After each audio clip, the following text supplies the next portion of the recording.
नमस्कार दोस्तों, आज हम बात करेंगे मिड कैप म्यूचुअल फंड्स के बारे में। और हमने एक सीरीज़ बनाई थी जिसमें मैंने आपको बताया था, एक शीट दिखाई थी। वो शीट मैं दोबारा दिखा देता हूँ बिना टाइम वेस्ट करे। तो ये शीट का छोटा पार्ट है अभी, यानी कि स्टार्टिंग के म्यूचुअल फंड्स हैं। इसके अलावा बहुत लंबी लिस्ट है जो हम आपको आगे आने वाली इस सीरीज़ के अंदर दिखा देंगे। और अगर आप इस सीरीज़ की वीडियो मिस नहीं करना चाहते, आप बिल्कुल मिड कैप में इतना घुस जाना चाहते हैं कि आपको एक एक चीज़, एक एक फंड के बारे में पता हो, तो ये सीरीज़ आपको बहुत हेल्प करने वाली है। उसके लिए आपको क्या करना है, चैनल को सब्सक्राइब करना है, ठीक है। और आराम से, मैं एक चीज़ बता दूं, आप वीडियो को देखो ना तो थोड़ा सा शांति से, बिल्कुल दिमाग को शांत करके चीज़ें बेटर समझ आएंगी।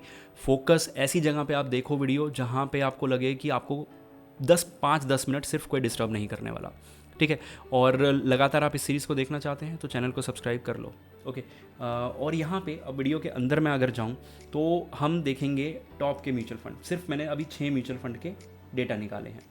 11 में से 8 साल हमें कोटक ने दिया है और आईसीआईसी ने दिया है हमें 11 में से 6 साल। दोनों बहुत ज़बरदस्त रहे हैं। उसके ऊपर अगर मैं जाऊं तो फ्रैंकलिन ने भी 11 में से 6 साल बहुत तगड़ा काम किया है। और उससे ऊपर आईटीआई और वाइटॉक ने, ठीक है। अभी हम इस वीडियो के अंदर कौन से 4, अब भाई कोटक ने तो 8 में से, मतलब सिर्फ 3 साल ऐसे रहे हैं जब कोटक ने परफॉर्म नहीं किया। 2 बार फंड मैनेजर चेंज होने के बावजूद ऐसा परफॉर्मेंस अनबिलीवेबल। स्टिल मैं आपको ये बोल दूं कि मैं इस वीडियो में किसी भी फंड के बारे में कुछ अच्छा या नेगेटिव बोल रहा हूं तो उसका मतलब ये कतई नहीं है कि आप उसको बाय या सेल करें। ये सिर्फ और एजुकेशनल पर्पज़ के लिए है वीडियो। जो भी पैरामीटर्स हैं, जो भी क्वालिटी है, मैं सिर्फ आपको वो बता रहा हूँ। आपके रिसर्च वर्क में हेल्प करेगी।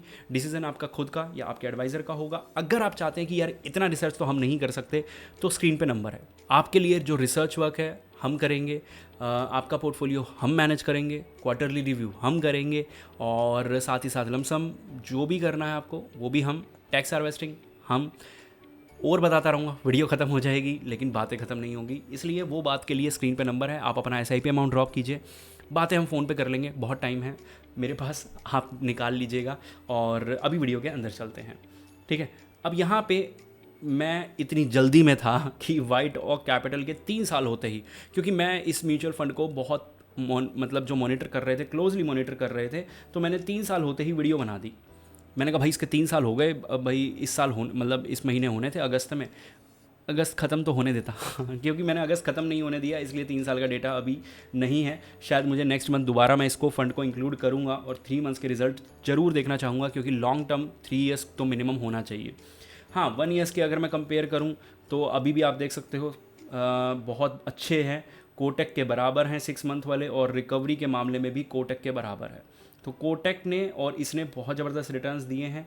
लॉन्ग रन में 28% सबसे ज़्यादा आगे कोटक ही है। लेकिन ऐसा नहीं बोल सकते कि आईसीआईसी या फ्रैंकलिन बहुत ज़्यादा पीछे रह गया। मुझे पता है फ्रैंकलिन बहुत ज़्यादा लोगों के पास नहीं है, लेकिन अगर मैं यहाँ पे देखूँ तो 12,500 करोड़, आई डोंट नो कैसे है, मतलब इनकी मार्केटिंग शायद बहुत स्ट्रॉन्ग है। क्योंकि आईसीआईसी का मुझे पता है बैंक के कस्टमर को बेच देता है, कोटक का मुझे पता है लोगों को पता भी नहीं होता उनके पास कोटक है, ठीक है। तो इनका 12,500 करोड़ होना अपने आप में एक बड़ी चीज़ है।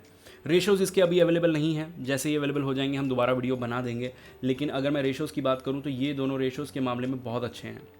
बीटा के मामले में ये दोनों बेटर हैं, और अल्फ़ा इन दोनों ने ही जनरेट करा है ये अल्फ़ा में। तो अभी के लिए हम इन 2 म्यूचुअल फंड को साइड कर देते हैं। अभी हमें इस वीडियो से पता लगे 2 ऐसे म्यूचुअल फंड जिन्होंने लॉन्ग टर्म में कंसिस्टेंटली रिटर्न जनरेट किए हैं, और उनके बारे में हम और भी जानना चाहेंगे।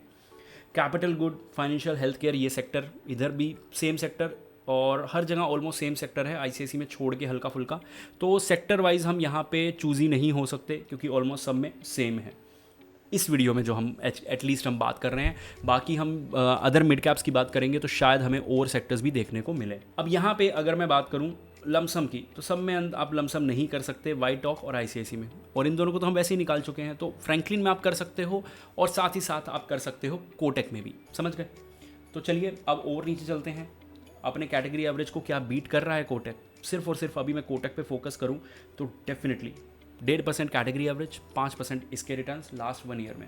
अब मैं लास्ट 1 ईयर पे इतना फोकस क्यों कर रहा हूँ, बहुत सारी वीडियोस में आपने देखा होगा, क्योंकि देखो लास्ट 1 ईयर में ना मार्केट बहुत ज़्यादा वॉलेटाइल रहा है, और इस टाइम पे अपने कैटेगरी एवरेज को अगर आपने बीट किया है तो आपने कुछ उखाड़ा है, ये मैं मान सकता हूँ। अब इसके बाद मैं बात करूँ 1 मंथ में, आपने यहाँ पे बीट किया, यहाँ बीट किया, यहाँ। अब मैंने जितनी भी वीडियो बनाई है ना, कभी भी ऐसा नहीं हुआ कि पूरे पैरामीटर्स पे अपने कैटेगरी एवरेज को बीट किया हो।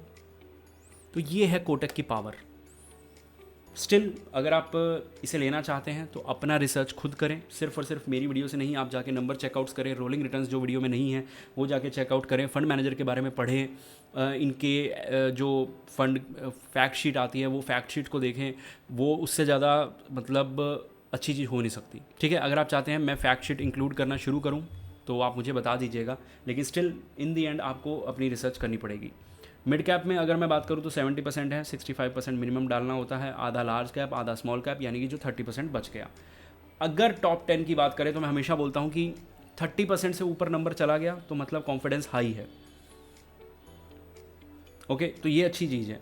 उसके बाद अगर मैं टॉप सेक्टर्स की बात करूं तो टॉप 4 में टेक्नोलॉजी सेक्टर, टॉप 6 में केमिकल सेक्टर। एक बार 10% से ऊपर पहुंचा था तो मुझे लगा था कि ये ऐसा मिड कैप हो सकता है। तो अगर मैं Kotak plus Tata small cap रख रहा हूँ तो हमें मान लीजिए मैंने टाटा का लिया 2000 रुपये का, तो उसमें मुझे शायद 300 रुपये के आसपास, और अगर मैंने इसको लिया तो एक बार के लिए 200 रुपये, तो 4000 रुपये में से 4000 का 10% मेरा केमिकल सेक्टर में जाएगा।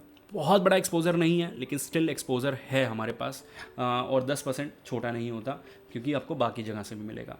अब यहाँ पे देखा जाए तो बहुत नई नई बाइंग है, चोलामंडलम है, जिंदल है, इंडियन शेल्टर है, और ये जी और इंडियन बैंक तो ऑलरेडी इनके पास था, लेकिन यहाँ पे नई बाइंग भी हुई है काफ़ी।